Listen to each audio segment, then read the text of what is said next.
क्यों? तेहा हम एक कुआं है। पूर्णांकों की समझ, पूर्णांक क्या होता है एक दिन और बताए थे, और इसमें आप लोग अच्छी तरह से बिल्कुल थोड़ा भी कंफ्यूजन नहीं रहेगा अगर आप समझने की कोशिश करेंगे तो देखिए ये कुआं है और कुआं में क्या चीज है? ये कुआं में दो मेढक है। कुआं में दो मेढक है और यहाँ पर मेढक है कुएं के तल पर। जहाँ जितना पानी है इतना यहाँ पर मेढक है। दो मेढक है, मेढक बनाने के लिए नहीं आ रहा है, तो यही समझिए कि दो मेढक है और दोनों मेढक आपस में बातचीत कर रहा है। पहला मेढक कहता है अपने साथी से कि भाई से देखो, बादल तो गरज रहे हैं, बहुत लगता है कि बादल गरज रहे हैं तो वर्षा होगी। तब ये दूसरा मेढक कहता है कि वर्षा होगी तो होगी, वर्षा होगी तो हम लोग क्या करेंगे? पानी से, मतलब ये बोलता है वर्षा होगी तो पानी तो इसमें भर जाएगा, आएगा तो पानी कुआं में भर जाएगा। तो कहा कि भर जाएगा तो हम लोग कुएं में नीचे में सीढ़ी था, तो कहा कि सीढ़ी पर बैठ करके बात करेंगे। तब दूसरा मेढक कहता है कि अरे भाई सीढ़ी पर तो बात करके करेंगे, लेकिन क्या पता है कि कितना पानी आएगा और हम लोग कहाँ पर बैठेंगे, कैसे जानेंगे कि कितना पानी आएगा और कौन सीढ़ी पर बैठ करके बातचीत करेंगे। तब दूसरा सीढ़ी कहता है, मेढक कहता है कि कोई बात नहीं है, जान जाएंगे। क्या जान जाएंगे? कि हम लोग यह जो पानी का तल है, अभी तल मान लिया जाए कि अब यहाँ पर समझा रहे हैं, अभी कुआं के खिस्सा खत्म है और दो मेढक का खिस्सा जारी रहेगा। यहाँ जो है, सॉरी बाबू अगर सही से नहीं आ रहा है, टेढ़ा हो रहा है, तो आप लोग कम से कम एकदम सीधी रेखा में, पानी का तल रहेगा टेढ़ा मेढ़ा कि सोझ रहेगा एकदम सीधा? यही तल है पानी का। कोई बच्चा आकर के अगर सही से करेगी तो कर दो, क्योंकि हमसे नहीं हो रहा है।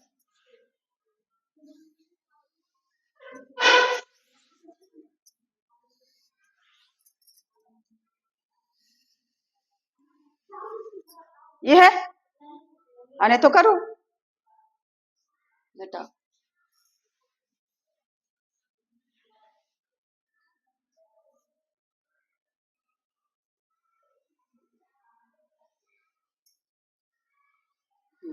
कोई बात नहीं है, अगर कुछ थोड़ा भी दिक्कत भी है तो आप लोग समझ जाइएगा। मेढक जो है इसी तल पर है, यह पानी का ऊपर वाला भाग है और यह पानी का नीचे वाला भाग है, और मेढक एकदम अंदर में रहेगा। मेढक तो पानी पर उसमें है, उसका त्वचा ही क्या करता है, गलफड़ा से श्वास लेता है। तो जो जीव विज्ञान पढ़ते हैं वे जानते हैं। तो यहाँ मेढक है, यहाँ मेढक है और यहाँ मेढक है, किसी तल पर है और दोनों आपस में बातचीत कर रहा है। और कहता है कि भाई अगर कैसे जानेंगे, तो कहा कि ठहरो मैं बताता हूँ कि कैसे जानेंगे। तो जानेंगे कि मान लिया जाए दूसर का मेढक बताता आपस में कौन पहला कौन दूसरा है, यह तो कोई बात नहीं, कोई रहे पहला कोई रहे। कहा कि जहां हम लोग हैं इसे मान लेते हैं शून्य, इसको क्या मान लेते हैं? शून्य। और जहाँ इस तल जो है पानी का तल, इसको मान लेते हैं शून्य। और अगर पानी आएगा तब हम लोग किधर चढ़ेंगे? पानी आएगा तो भरेगा, तो किधर जाएगा पानी भर करके? ऊपर जाएगा कि नीचे जाएगा? ऊपर जाएगा। और कहता है कि इससे हम लोग इस शून्य सीढ़ी हुआ और इसके ऊपर हो गया तो पहला सीढ़ी, उसके ऊपर हो गया दूसरा सीढ़ी, इसके ऊपर हो गया तीसरा सीढ़ी, इसके ऊपर हो गया चौथा सीढ़ी, इसके ऊपर हो गया पांचवा सीढ़ी, इसके ऊपर हो गया छठा सीढ़ी, इसके ऊपर हो गया सातवां सीढ़ी। यानी अब ऊपर जाने के लिए सातवां आठवां नौवां दसवां इस तरह से बढ़ते जाएगा। तब कहता है हाँ, इससे तो हमको पता चलिए जाएगा कि कै सीढ़ी हम लोग कितना पानी आएगा। अगर एक सीढ़ी तक पानी आया तो हम पहला सीढ़ी पर चढ़ करके बात करेंगे, अगर पानी का भर करके इतना आ जाएगा तो हम दूसरा सीढ़ी पर चढ़ करके बात करेंगे, और पानी अगर इतना आ जाएगा, यानी जैसे जैसे पानी भरेगा वैसे वैसे हम लोग किधर जाएंगे, ऊपर की ओर जाएंगे। तो ऊपर की ओर जाएंगे और गर्मी का दिन आ जाएगा तो गर्मी में पानी सूखता भी है, पानी सूखता है ना। तो पानी जब सूखेगा तो वैसे वैसे हम लोग नीचे उतरेंगे। पानी जब सूखता है तो ऊपर चढ़ते हैं कि नीचे उतरता है, नीचे उतरता है। यानी यहाँ जो है इसे, इस बिंदु को मान लिया कौन बिंदु, शून्य सीढ़ी। यानी यहाँ पर जो है न तो ऊपर है और न तो नीचे। लेकिन अगर पानी सूखा तो नीचे आ गया तो इसका मतलब कहा कि ऊपर में तो गए तो एक पर चढ़े, दो पर चढ़े, तीन पर चढ़े, चार, लेकिन नीचे जाना है, पानी सूखेगा तब नीचे जाना है। कहा उसका भी तरीका है। कितना समझदार मेढक है और कितना पढ़ा लिखा है। कहा कि हाँ नीचे जाएंगे का मतलब है कि हम -1 की सीढ़ी पर जाएंगे। नीचे उतरेंगे तो चलेंगे -2 की सीढ़ी पर, और तीसरा सीढ़ी पर चढ़ेंगे तो -3 के सीढ़ी पर, और चौथा सीढ़ी पर जाएंगे तो यानी इधर जो आ रहा है क्या हो रहा है, नीचे उतर रहा है। और यहाँ से मेढक इधर चल रहा है तो क्या हो रहा है, ऊपर की ओर चढ़ रहा है। इधर उतरना और इधर चढ़ना।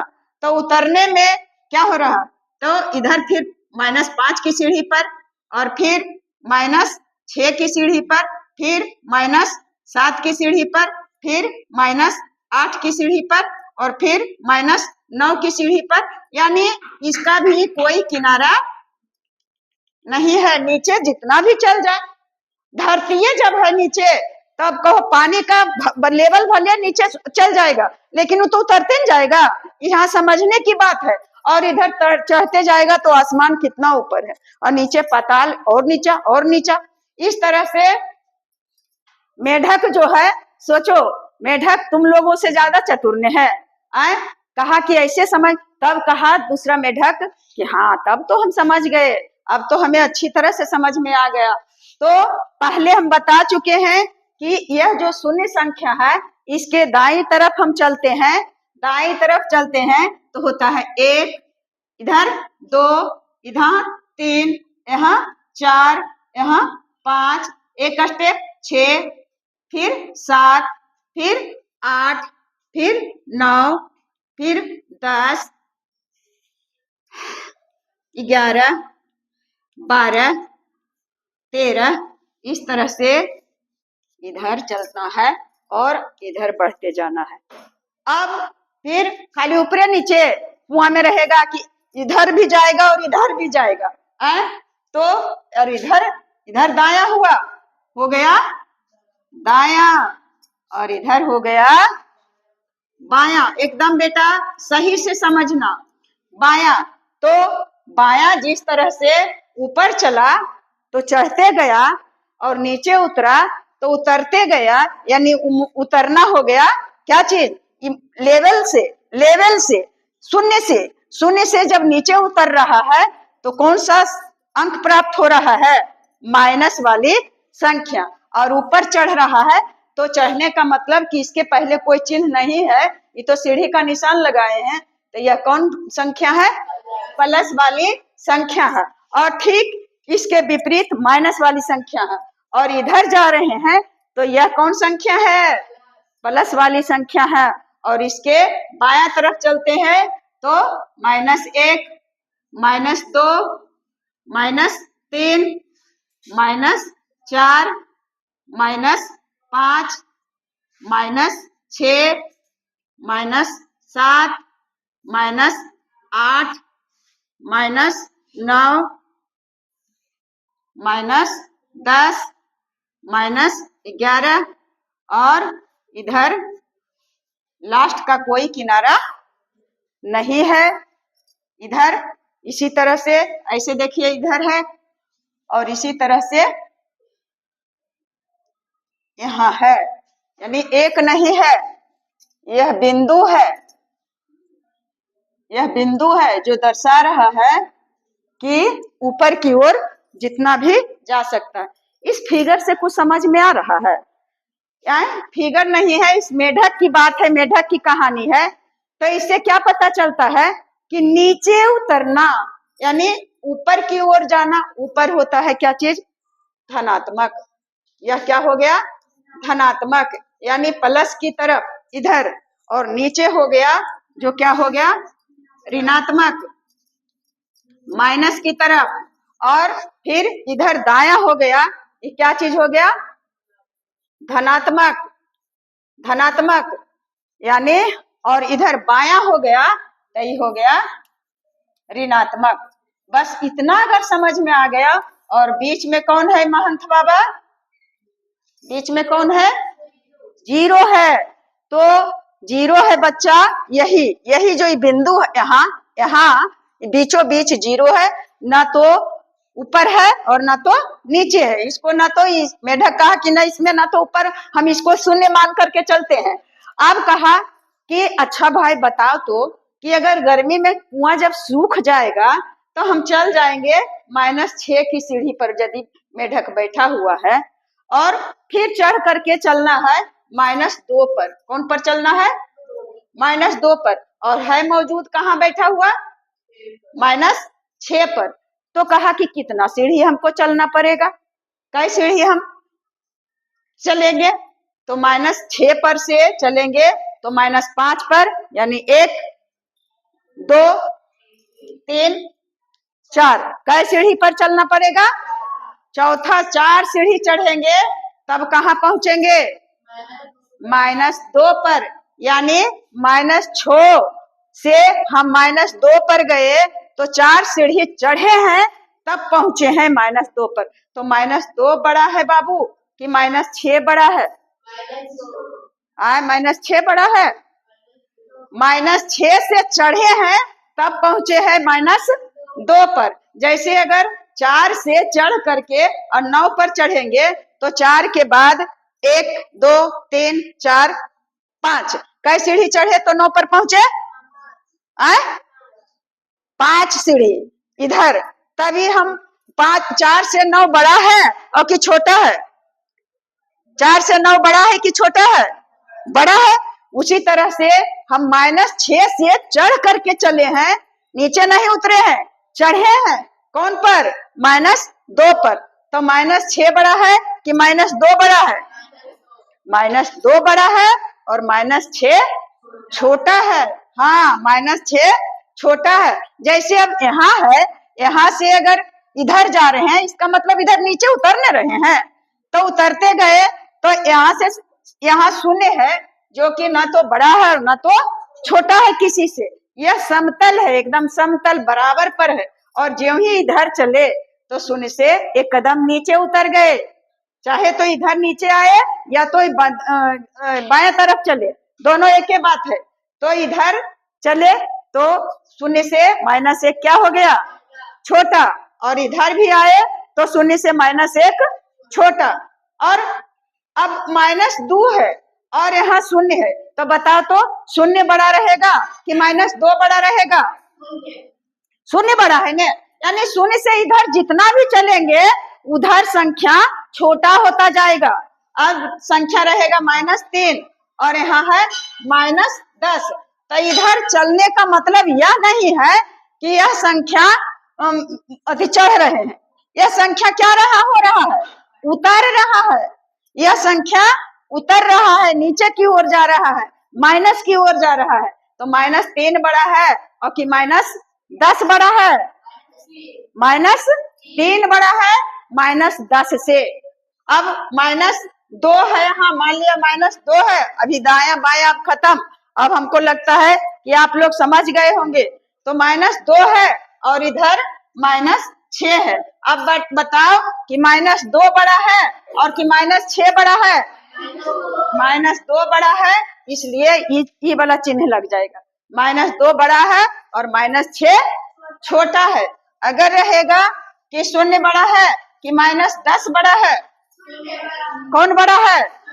शून्य बड़ा है और -10 छोटा है। चाहे तो ऊपर, इधर ऊपर की ओर यानी उत्तर की ओर, कौन सी हो गया? उत्तर की ओर। और इधर हो गया दक्षिण की ओर। और इधर हो गया पूरब की ओर। और इधर हो गया पश्चिम की ओर। तो पश्चिम की ओर चलेंगे तो धनात्मक चलेंगे कि ऋणात्मक? आए, ऋणात्मक चल रहे हैं। इधर चलेंगे तो ऋणात्मक और इधर चले तो धनात्मक। नीचे चले हैं तो कौन तरफ जा रहे हैं? उत्तर और दक्षिण। दक्षिण की तरफ कौन तरफ जाएंगे? ऋणात्मक। और ऊपर उत्तर की तरफ जाएंगे तब धनात्मक। अगर क्वेश्चन में दे देगा कि 5 कदम पूरब की ओर चलना, क्या होगा? धनात्मक की ऋणात्मक? पूरब की ओर चलना धनात्मक होगा कि ऋणात्मक? धनात्मक होगा। और 10 कदम पश्चिम की ओर चलना तो धनात्मक होगा कि ऋणात्मक? ऋणात्मक। सीढ़ी पर चढ़ना कौन सी हुआ? धनात्मक की ऋणात्मक? और सीढ़ी पर नीचे उतरना धनात्मक हुआ कि ऋणात्मक? ऋणात्मक। अब हम लोग धनात्मक ऋणात्मक समझने में थोड़ा भी दिक्कत है, तो अब दे देते हैं कि कौन बड़ा कौन छोटा इसमें, और इसका कमेंट बॉक्स में जवाब दीजिएगा। कौन बड़ा कौन छोटा? दो ही देंगे, कौन बड़ा कौन छोटा। एक है -1 और यहाँ चिन्ह दे देंगे -8। दूसरा है 0 -1। तीसरा है 5 0। चौथा है 10 और -100। और पांचवा है -1 और 1। इधर -1 और 1 है। और यही पांचों का जवाब हमको किसमें देना है? हाँ, बस उत्तर खाली किसमें इस तरह से करके और देना है बाबू। अगर समझ लिए हैं तो बेस्ट ऑफ लक मेरे बच्चे। आप लोग